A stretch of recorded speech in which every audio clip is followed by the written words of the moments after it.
What is going on, everybody? Welcome back to the channel. Aftersound here, bringing you Splinterlands and Soulkeep content today. We also stream right here on this channel every Tuesday, Thursday, and Sunday morning, so come by and say hello.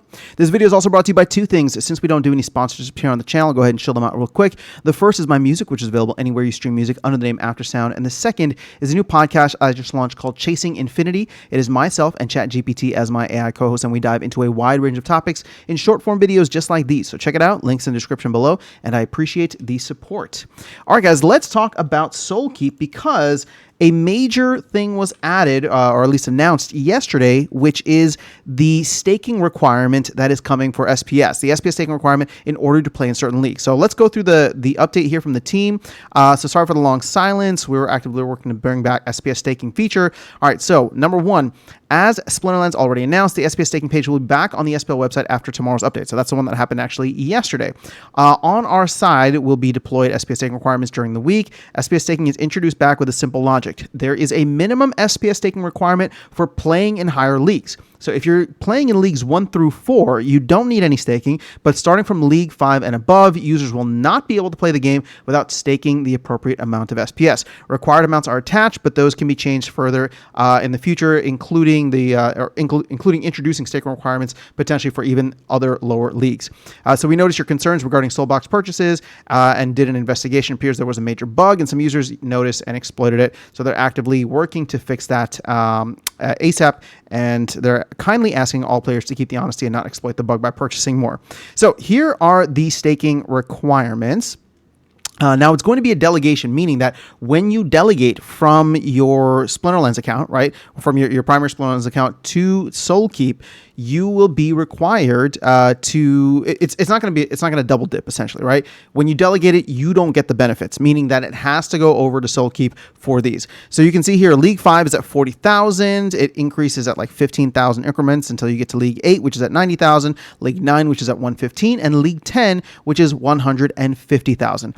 Now, for context, and I just actually played it again earlier in a live stream today. I hadn't been in Soulkeep for a minute, and I'm still on League 1. So there's quite a bit to explore that's technically, I don't want to say free to play, although I'm sure the team is going to, DC is going to come up with a free to play version of the game at some point. It seems like they're working on a Web 2 version of the game. But in order to earn at the higher levels, you're going to need SPS. And they're saying that even in the future, they might require it at the lower leagues as well. So when I look at these numbers, I don't remember what we had voted on a long time back. And to be honest, I don't really care whatever those numbers were.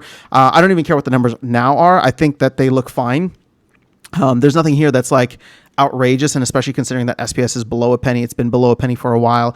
If you've been around the game and you've either been holding Soulkeep packs for a while or you've been playing Splinterlands for a while, you probably have a decent size stake in SPS. Now, that being said, obviously these numbers are not tiny by any means. 40,000 is not a small amount of SPS. I mean, even at the lowest levels, even at a penny, right?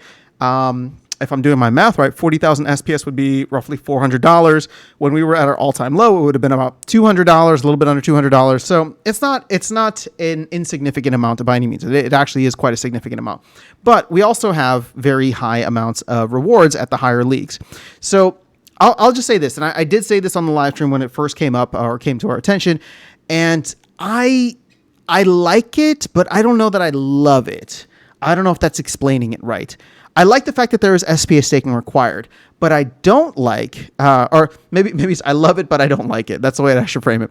I love the fact that there's SPS staking required because that is something that was missing, and we know that in order to get the most out of SPS, we want to have direct utility, which this is, right? And it's a separate game, and it's perfect for that.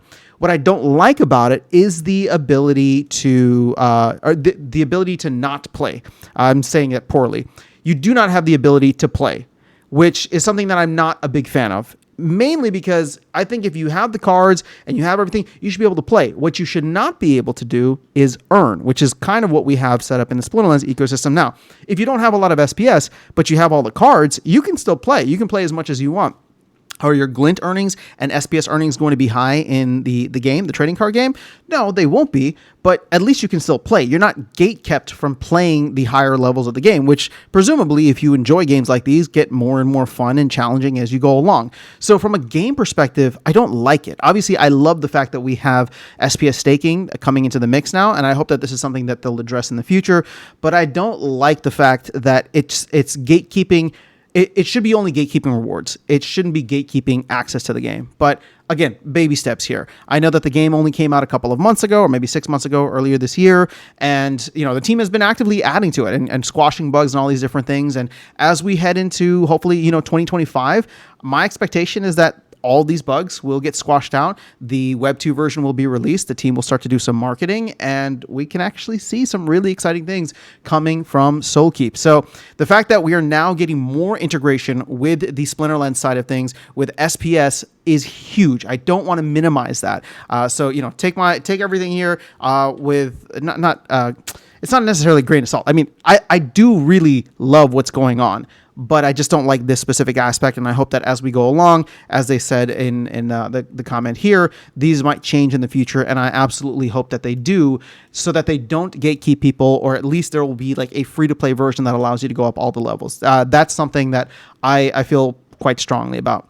So let me know your thoughts in the comments below. I am actually very curious for people here in this community on YouTube that are still playing the game. First of all, awesome. I fell off pretty badly, but I'm trying to get back into it now. I'm going to give a shout out to Bananas, who delegated me some cards. So I'm going to be trying to make it into level 2 or Gateway 2, whatever, League 2. Very soon.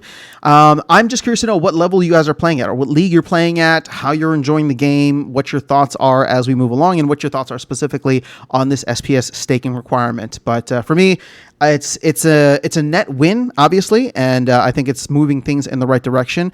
And at the end of the day, Soulkeep is becoming hopefully a good example of how games can and should integrate within the SPS ecosystem, right? So it's not just Splinterlands, but within the SPS ecosystem, because at the end of the day, if this all works out the way that we're hoping that it will, then we can get into a situation where the DAO is the mastermind, and the DAO is us, right? The DAO is the mastermind, the DAO is the manager, and it's essentially just creating use cases for SPS through all these different games.